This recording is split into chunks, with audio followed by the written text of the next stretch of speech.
আজই ডাউনলোড করুন আর এনজয় করুন আপনার পছন্দের শো। আমি আমার ড্যাডির তরফ থেকে ক্ষমা চেয়ে নিচ্ছি। অনেকক্ষণ আগেই আমি ক্ষমা করে দিয়েছি, কোনো সমস্যা নেই। এই ছেলে, তুই কাঁদছিস কেন? হ্যাঁ, তুই কাঁদছিস কেন? দরকার নেই বাবা, কোনো দরকার নেই।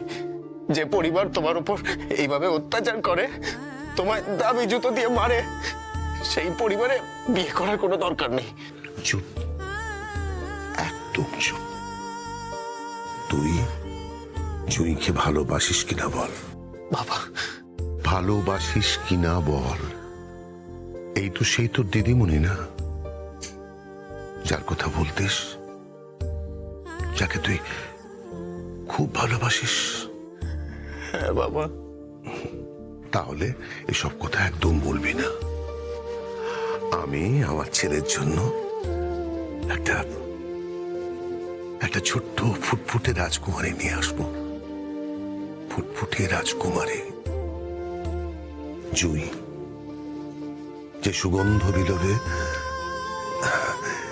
এই পুরো বাড়ি জুড়ে ছড়িয়ে পড়বে। মম করবে ওর উপস্থিতি। তুই ঠিক মেয়েকেই ভালোবেসেছিস, যে তোকে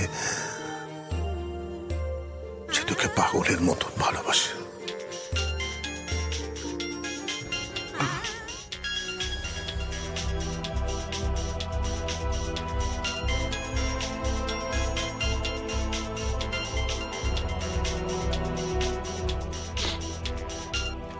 হ্যালো, জুই বলছি। কার ফোন থেকে ফোন করেছো? আরে ঠাম্মির। এটা তো ঠাম্মির নাম্বার নয়। আরে ঠাম্মির অনেকগুলো ফোন আছে।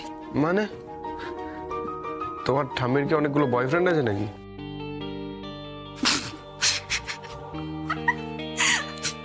তুমি একেবারে চাতা। এই কি বলছে রে? বলছে যে তোমার কি অনেকগুলো বয়ফ্রেন্ড আছে, যে তোমার এতগুলো ফোন?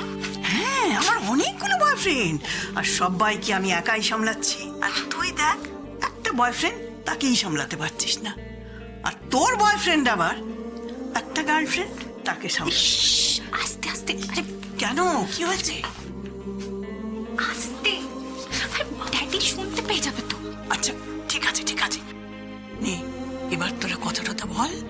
খুব সুন্দর একটা ছোকরা দিয়েছি, ভালো করে প্রেম কর। হ্যাঁ? তুই না থাকলে না, ওই ছোকরাকে নিয়ে আমি কবেই পালিয়ে যেতাম।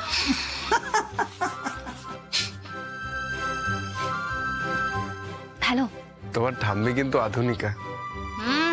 শুধু চুলটাই পেকেছে, বুড়ি আমার থেকেও বেশি ইয়াং। হ্যাঁ এই তোমার বাবাকে একটু ফোনটা দেবে? বাবা, একটু কথা বলবে?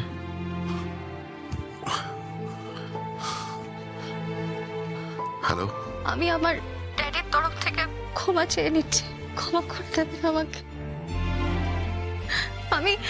আমি আপনার পায়ে হাত দিয়ে ক্ষমা চেয়ে নেবো আঙ্কেল। অনেকক্ষণ আগেই আমি ক্ষমা করে দিয়েছি, কোনো সমস্যা নেই।